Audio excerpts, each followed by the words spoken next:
Howdy folks, welcome to yet another concert review. Today we're talking about Stone Temple Pilots at Jones Beach on June 27th, 2026. Now Stone Temple Pilots are a band I sort of have an interesting history with. To start, I first heard a few of their songs when some local bar bands I saw covered them, and at first I didn't really think that much of them. Later on, however, I started hearing many of the original recordings of their songs in various places, such as on the radio and getting recommended them on Spotify, and thought, this is definitely better than what those cover bands were playing. From there, I started digging a little bit deeper and started watching some videos of them playing live, and I was like, okay, these guys absolutely kick ass. I gotta see them live. And thankfully, I learned that they'd be playing a show smack dab in the middle of my summer break at Jones Beach. How could I say no? But something I didn't realize initially is that they weren't the headliners, rather a band I'd never heard of called Godsmack was, presumably because Scott Weiland is dead. As such, STP's set would be rather short, but I didn't let that stop me from going to the show, and so off I went. And how was it? I'll tell you.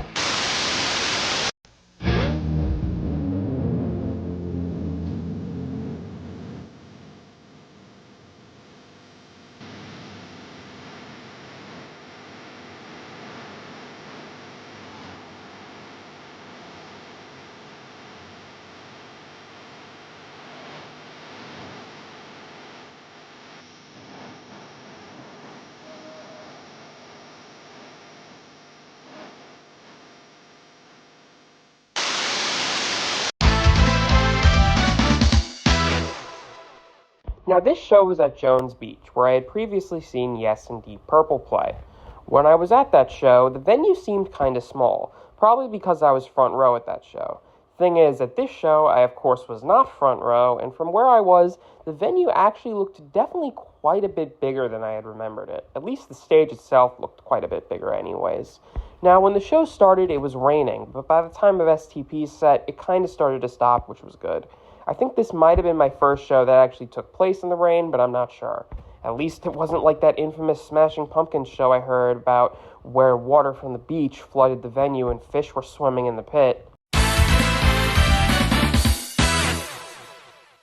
The stage setup was simple but good, presumably because STP were the middle act. In the back of the stage, there was a banner with the band's logo on it, and there were also some cool strobe lights that went along really well with the more psychedelic numbers of the set. The logo also appeared on Eric's drum kit. In addition, on either side of the stage, there were also video screens, which came in handy for getting footage of this concert, considering how awful my phone's camera is. In terms of merch, there was definitely a lot more for Godsmack than there was for STP. I was able to get this pretty cool STP bandana that looks almost like something you'd see from a Grateful Dead or Allman Brothers concert with all the mushrooms on it. Not sure if I'll wear it or if I'll hang it somewhere. It's here! The revolutionary Neo Geo Pocket Color. With 16-bit power, linkable to the Sega Dreamcast. Revolving joystick. 146 color display. 6 cool styles. The graphics will blow you away. Neo Geo Pocket, way ahead of the game.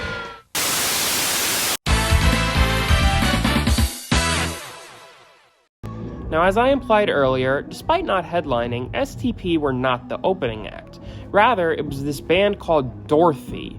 They seemed to be some sort of southern rock group, and honestly, they weren't half bad. In particular, the bass sounded really good on this song called Medicine Man. I didn't get a whole lot of footage of them, but they were a decent enough band. Probably one of the better opening acts I've seen. When you want to play the hottest, fastest, most advanced fighting game ever, forget everything else and play Doom 2 on your PC.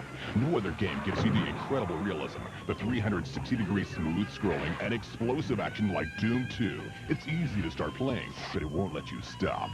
Doom 2, it will consume you. Play solo against a computer, against a buddy by modem, or online in an awesome 4-way deathmatch. Doom 2, playing in a PC software store near you.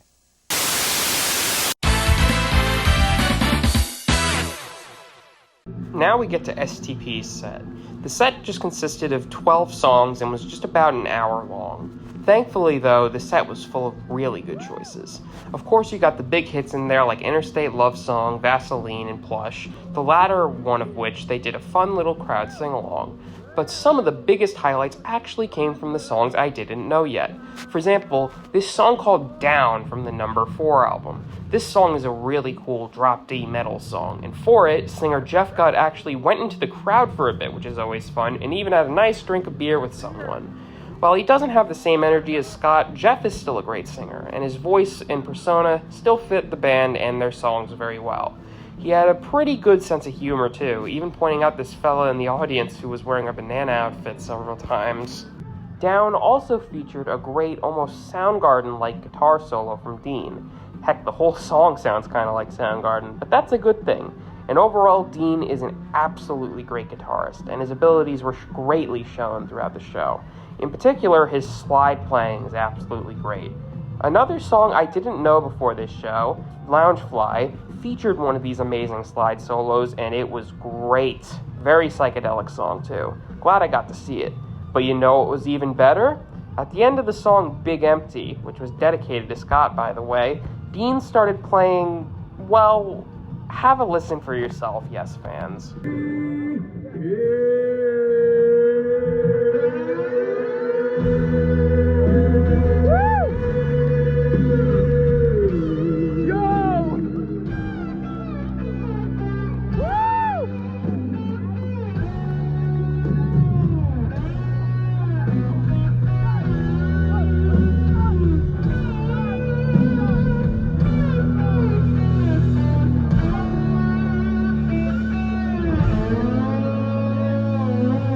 No way! Yo! That is so cool! God damn! Fuck yeah, he played And You and I. Absolutely insane. Clearly, bro's got good music taste. Dean has earned my respect. But of course, the goods didn't end there. The last 3 songs were a rush of rock and roll. First was the song Cracker Man, easily one of the band's coolest live staples, a fast assault of rock. This song was actually one of the songs from those live videos I saw that really stood out to me and made me realize just how much these guys kick ass. Trippin' on a Hole in a Paper Heart kept the energy going with its iconic chorus and very Zeppelin-like guitar solo. It reminds me of the solo to Over the Hills and Far Away almost. And finally, the show ended with Sex Type Thing. Before the song started, they did this really cool little brief instrumental jam at the start, which helped set the dark mood for the song. Once the song kicked in, all hell broke loose. Featuring probably one of the coolest guitar riffs of the grunge era, this song was a great way to end things off. The strobe lights were going nuts, and they also added in a short little guitar solo which sounded great.